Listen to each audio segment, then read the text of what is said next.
নমস্কার বন্ধুরা, সবাইকে গোপু সোনা চ্যানেলে স্বাগত। বন্ধুরা, আজকে 25শে মাঘ 8ই ফেব্রুয়ারি শনিবার। আজকে হচ্ছে জয়া বা ভৈমী একাদশীর উপবাস। তাহলে বন্ধুরা, আজকে আমাদের আলোচনার বিষয় হলো মাঘ মাসে শুক্লপক্ষে জয়া বা ভৈমী একাদশীর ব্রত কথা। চলুন বন্ধুরা, আলোচনা করা যাক। পদ্মপুরাণে এই একাদশীর কথা ব্যক্ত রয়েছে।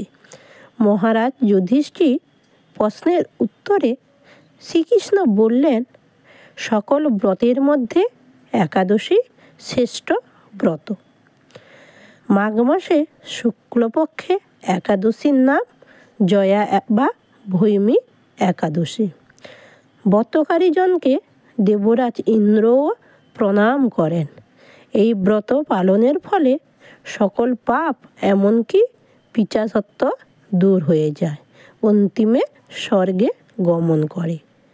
একদিন স্বর্গে নন্দনকাননে গন্ধর্ব অপ্সরাগণের সঙ্গে দেবরাজ ইন্দ্র মহানন্দে নৃত্যগীত দেখছেন।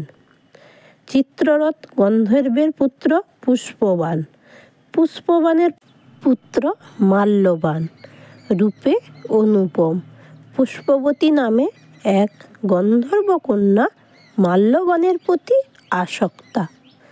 তারা উভয়ে সেই সময় হাত ধরাধরি করে নৃত্যগীত করতে করতে মোহিত হওয়ার কারণে তালভঙ্গ হলো।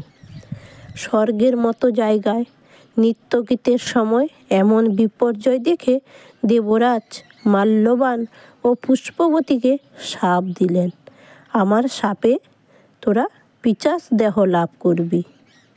ইন্দ্রের শাপ দানের সঙ্গে সঙ্গেই মাল্যবান ও পুষ্পবতী উভয়ে পিশাচজনী পেয়ে স্বর্গভ্রষ্ট হয়ে হিমালয়ে দুর্বহ জীবন যাপন করতে লাগলো।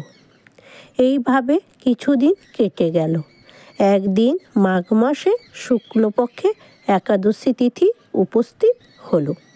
দৈবক্রমে উভয়ে দেশ শূন্য মন। সেই দিন তারা কোনো জীব হিংসা করল না, অতি দুঃখে উপবাসে রইল।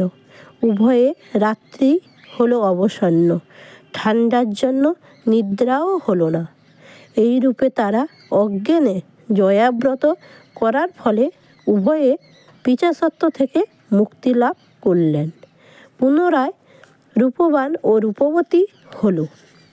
দিব্য দেহ ধারণ করে বিমানে চড়ে স্বর্গে গমন করলেন। তাদেরকে দেখে দেবরাজ ইন্দ্র বিস্মিত হলেন, জিজ্ঞাসা করলেন কেমন করে তারা শাপমুক্ত হলো।